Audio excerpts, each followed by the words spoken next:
Angry guy here. And women are taking advantage of black men in the Philippines, leaving them broke passport bros.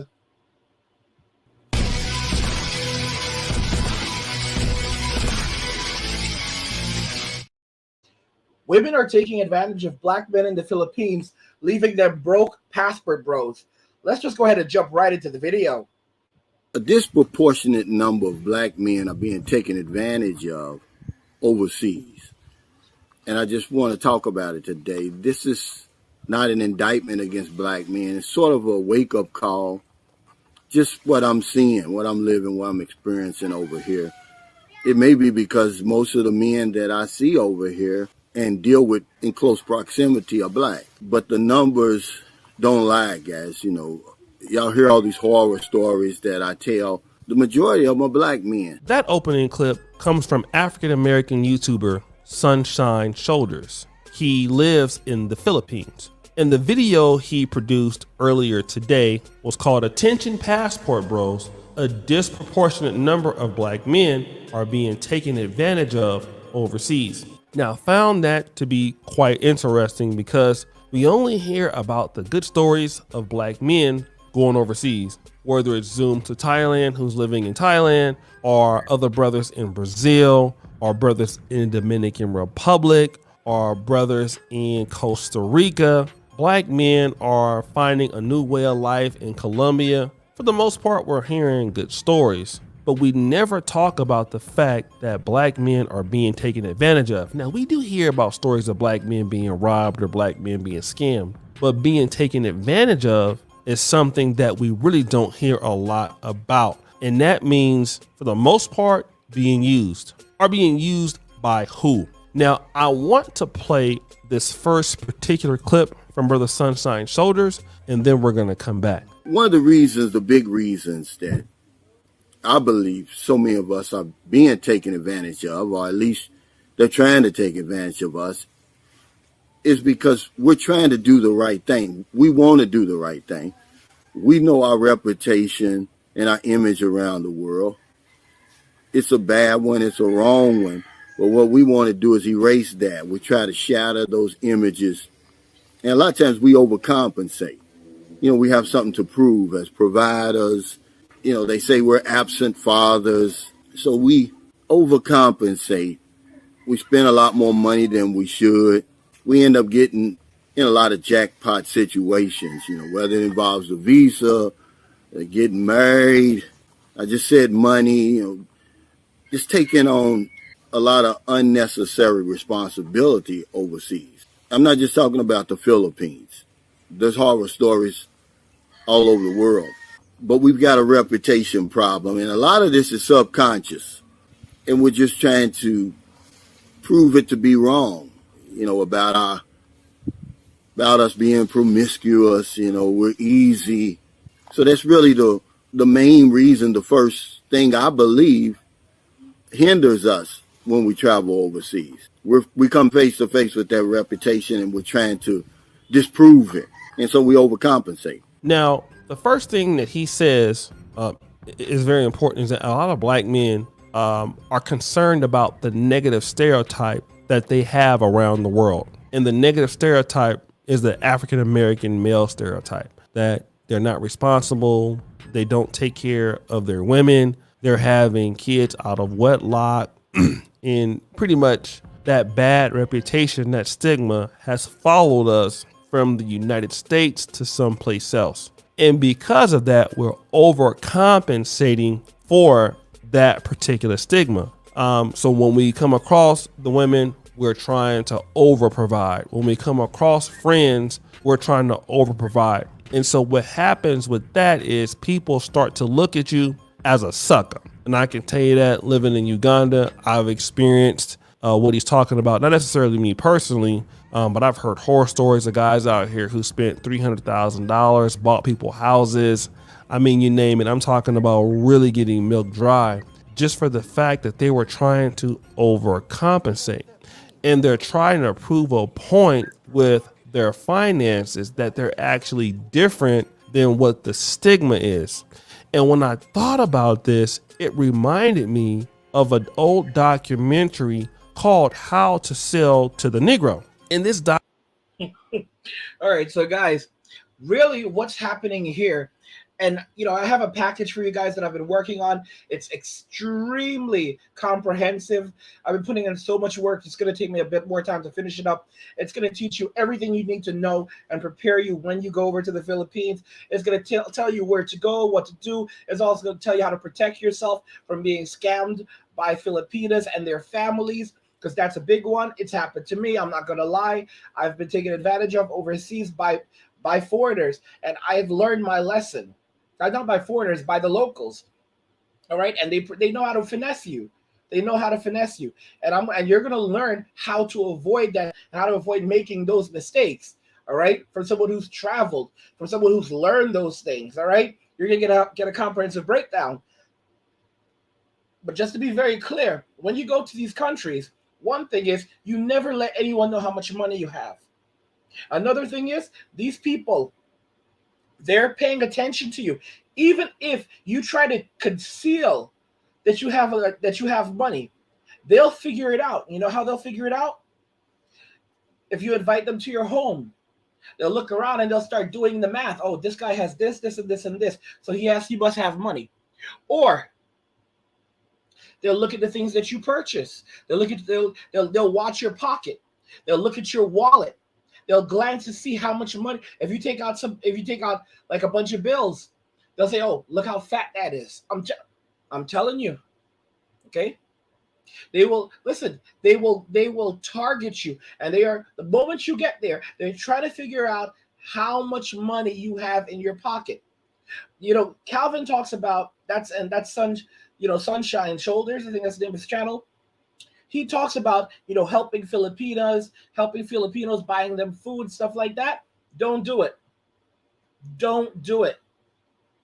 Because if you show kindness to these people, they're going to think, oh, then you must be loaded. You think that they're less likely to take advantage of you. It doesn't work like that. They are more likely to take advantage of you. Okay? They are more likely to take advantage of you. Okay? Do not trust these people under any circumstance. It sounds terrible. That's just how you have to do it. They're not your friends. They're not your family. And also, don't eat from them. You're like, what? Don't eat from them. If they offer you food, don't take it. Okay? Don't take food from these people until you get married. If you get married, and you're actually married to you've done your work, right? Because before you get into a relationship with a woman, you need to test her. You need to screen her. So that's another thing. You're going to learn how to screen these women, because a lot of us men don't know how to screen a woman. You're going to learn how to screen her, what to look for, and when to say goodbye. You're going to screen her. And you don't just screen her, you also screen her family, because sometimes she's a decent person, but her family, that's a whole different story. So you got to know how to screen all of them. And it's only after you're married, right? And that you're in a committed relationship. It's only then that you can trust, her preparing food for you, and her mother preparing food for you, and so forth. But you never take food from these people right off the bat. Oh, you say, I'm good. Thank you so much. I'm full. I'm full. Because you think that it's innocent. You think, who would do something to your food? They would. Their mental state, the mental state of these people, it's not the same as an American. The things that we would never think of doing, they will do. And they will do it out of desperation. Okay, and they won't think twice about. Guys, think about this. Some people living in a hut that barely make $10 a day, and you think that what do you think the mental state of people like that is? All right, desperation. Okay, and the thing is that you have to remember that these people, they also want to live, because they live in a relatively warm climate. So they don't want to work more. A lot of these dudes don't want to work more than they actually have to. They want to live comfortable, carefree lives. And their problem is just money. So if they can extract that from someone, from a foreigner, they will. And you have to remember at all times, it's not your country. They have the law on their side, and they will use it against you. If you say you ripped me off, and I will go to the police, they will try. This is again, they have the law on their side. They know the legal system. They're the one. They're the one. They set you up. So if they set you up, do you think that they haven't taken precautions? Do you think they don't know what they were planning to do?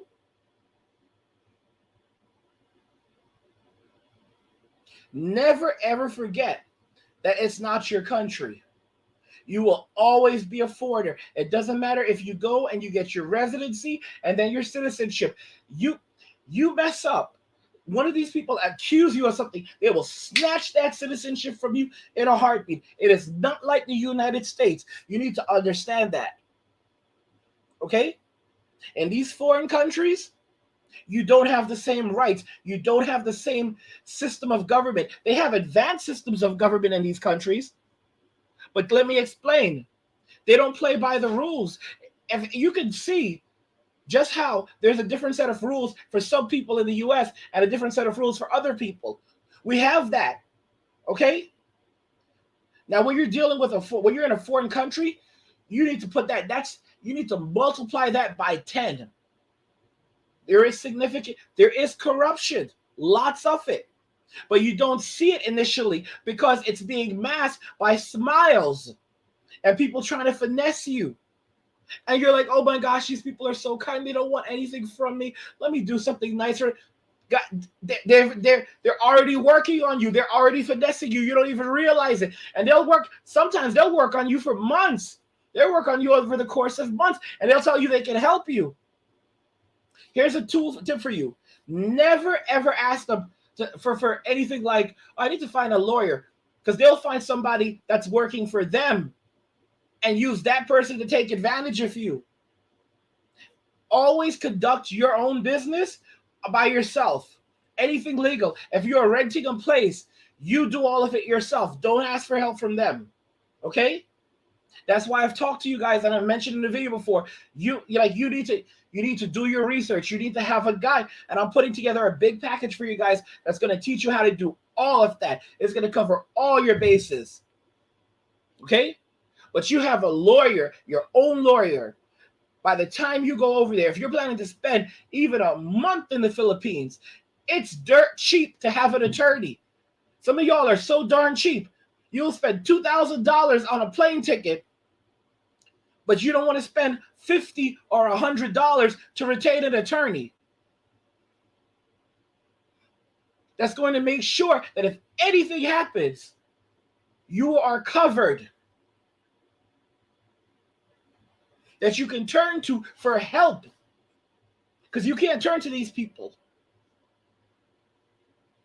They are not your friends. They are not your family. You have to be mindful. You have to be careful.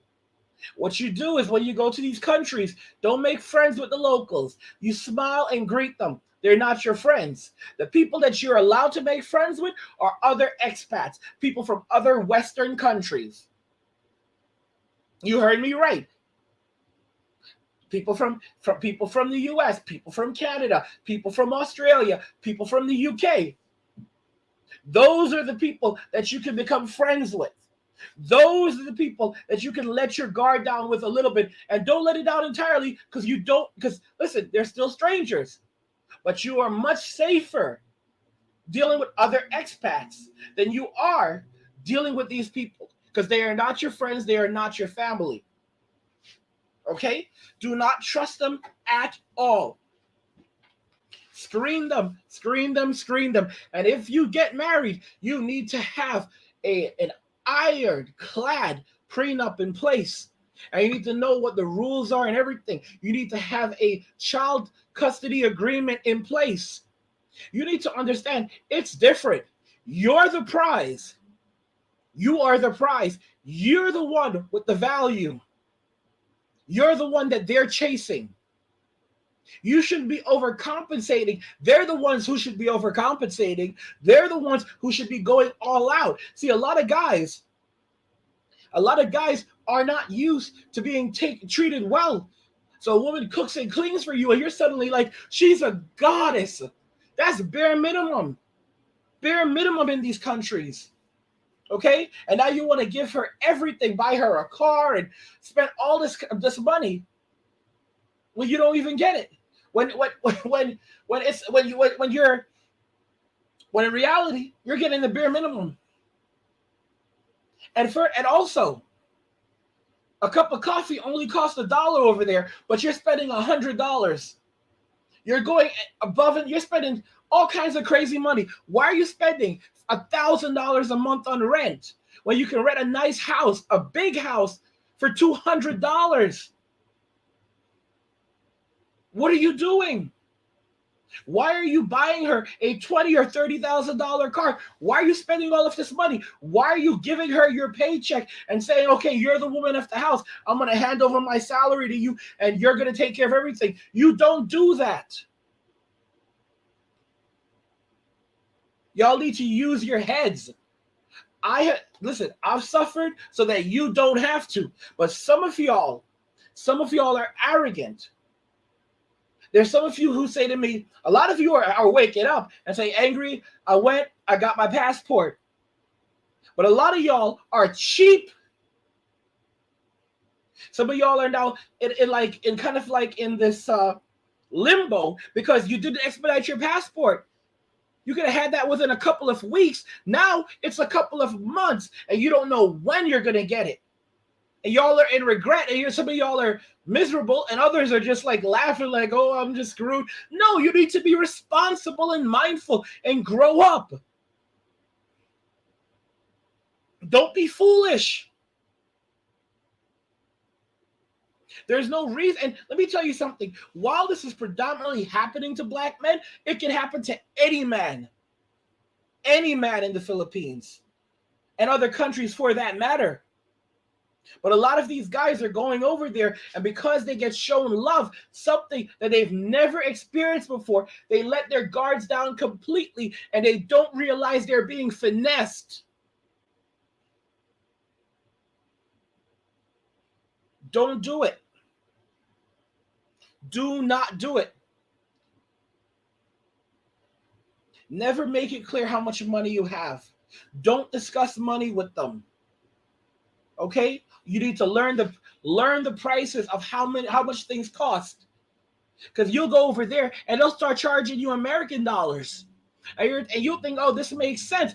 Dude, you just spent $10 for something that costs 25 cents.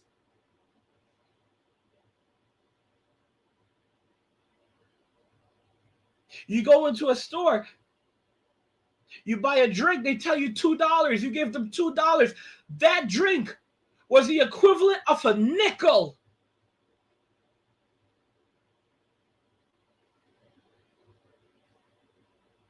Wake up. Okay? Everybody wants something, and everybody will want something from you. So you have to be mindful. You have to protect yourself. Don't let yourself just be out there to be taken advantage of, because they will see you. Listen to me. They will say, listen, you're going to start meeting these people once you start traveling, and they'll start asking you questions about yourself. And when they start asking you tons of questions about yourself, you should be cautious right there. Because a lot of times they are fishing for information. Never ever tell anyone that you're all alone either. You let them know, I'm here with my family. If they ask you, if the locals, I'm here with my family. I'm here with my family. I'm here with my brother and my sister and a bunch of friends. You never let them know that you're by yourself. And you immediately integrate into an expat community. You immediately go and meet other expats. If you begin doing, if you can meet them online, you meet them online. And you begin communicating with these guys and building relationships with them. Okay? You want that in place before you go over there. You want to know where the expat community is. You want to if you can, you want to have made contact with them, with someone or multiple people within that community. Okay? Let me tell you, I'm going to tell you what I had a professor, and he would always say this: prior proper planning prevents piss poor performance. Plan ahead. Be like Batman, all right? You have prep time, use it. Okay? I don't care if you're going up against Superman. You can plan for that. A little, if you plan ahead, a little green rock can humble him real quick. A little green rock can humble him real quick. And you don't even need a lot. You don't even need a lot. You just need a little bit. It could be the size of a fingernail, and he'll humble himself real quick. Like, yeah, big boy, I got this right here. You'll calm that down. You'll calm all that energy down. All right? Bigger they are, the harder they fall. I got your kryptonite right here. Plan for it. Don't let them take advantage of you. Okay? Do not let them take advantage of you.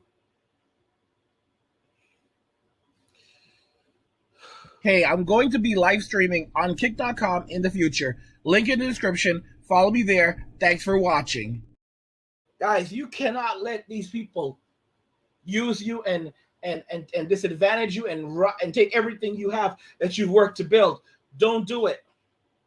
Knowledge is power. This entire world is about knowledge. When you go to the doctor, you're not paying. A lot of times the doctor doesn't even touch you. You say, I'm sick, I'm coughing. They don't even touch you these days. They just diagnose you.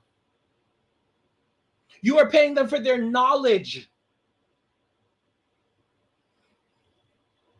Very often.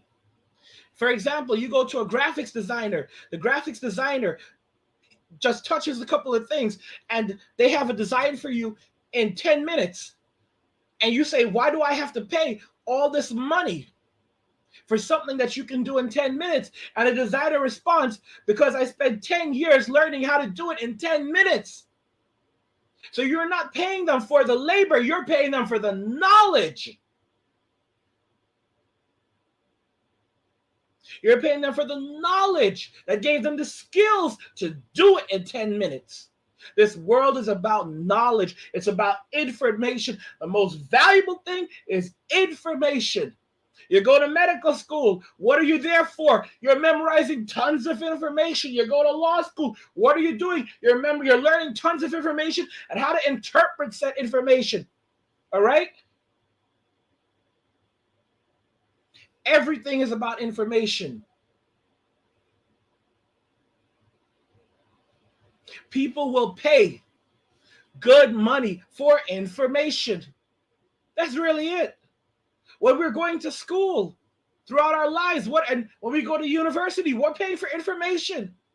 Information that is often readily available in the rest of the world, but we're paying for someone to curate it and give it to us. That's why so many young people are no longer going to university. All right? They're going to Skillshare. They're going to YouTube. They're going to code camps. All right? And they're gaining the skills they need and going out and applying those skills. And they are outperforming people with their good-for-nothing degrees. If you are a blue-skill worker, if you're a blue-collar worker, all right? How did you learn to do that job? Well, you had to develop those skills, right? But you still had to consume information. You still had to learn how to do this. You still needed information. You couldn't just, sometimes you try, you'll learn things, but it starts with information. Doesn't matter if it's white collar or blue collar. The world revolves around information. So educate yourselves. That's what separates men from a lot of women today, who are now trying to live soft girl lives and are rushing as the age of the empowered woman implodes. The difference is that men are willing to do what the women aren't willing to do. They want to live soft lives. You guys, if you need to read a book to get the skills to make that money, and so you can work remotely, you're gonna read the book. If you have to take 6 months at a code camp so that you get the skills to become a programmer so that you can work remotely, you're going to do that. If you want to become a translator and you have to read books and take courses, and you're going to do what you have to do. You're going to do what the ladies won't do to get the skills so you can work remotely, so you can get that money. That's what men have always done. We've always done the jobs that others won't do. That's what separates the men of value from weak men. But don't let other people take advantage of you. Don't be nice. Don't be nice. Be polite. Be respectful. That will take you very far in this world. But don't be nice. And when you go overseas, here's another tip for you. In many of these countries, people don't tip. So don't start tipping if that's not a part of the culture. If people don't tip in these countries, do not start doing it. Don't try to overcompensate. Don't be like me, who had to learn the hard way. Don't tip them. Don't give them a dime. It's built into the pay. Don't give them anything. All right? Say thank you and leave. You might think, oh, this is terrible. Now they're going to remember me and think that, no. They're going to realize, oh, you know how things are here. Because if you tip, they're going to start to expect the tip. Because they know that foreigners come there, and especially Americans, and they don't know the culture. So you go in there, you're tipping $5. $5, bro. And sometimes that'll cost more than your entire meal. $5? That's half of what they make in a day. All right? That's half or sometimes more than half of what a lot of them make in a day. The average Filipino, they make only around $10, $8 to $10 a day. You're tipping $5. Are you? Don't do it. Learn. You've got these men that are going to come back now broken. That's if they even have enough money to come back home. And the government is not going to help them. They're going to have to turn to the U.S. Embassy. And come on, you don't want to be these guys. Like I said, I have a huge package coming for you guys. I've been working on it for the last couple of weeks. It is so intense because I'm going to give you guys so much value. So much value that when you go there, you're going to have everything set up. And this is not only going to prepare you for the Philippines, it's directed at the Philippines, but this knowledge, you're going to take it and you're going to be able to use it to travel the world. All right? It'll tell you how to get yourself a Filipino, how to meet them, and everything else. But it's going to tell you more so how to survive and protect yourself. It's going to give you everything you need because I want you to be successful and I want you to be safe and I want you to learn from my mistakes and the mistakes of other men that didn't know these things. So this hard knowledge that we had to struggle for and suffer for, now you're going to get that knowledge. So you don't end up like these brothers losing tens of thousands, hundreds of thousands, $300,000. You need to invest in yourself, guys. Invest in yourself. All right? Listen to me. Pay up front or pay much more later. That's how it really works. All right? That's really how it works. And guys, if you're enjoying this content, subscribe to the channel, turn on notifications so never miss another video again, and like the video because it tells YouTube you enjoy the content, you want to see more of it, so they'll send you more of it. All right? But that's all I have for you guys right now. And again, don't forget to follow me on kick.com where I'll be live streaming a lot because I'll be unfiltered, I'll be uncapped, and I can basically let loose and say the things that need to be said. You can find a link to my Kick in the description where you can follow me over there. All right. Women are taking advantage of black men in the Philippines, leaving them broke passport bros. Don't let that be you. Don't let it be you. All right. Like the video if you like it. Don't forget to subscribe. And if you like the video, share the video. And just remember that all roads lead to MWA, men walking away. And cheers.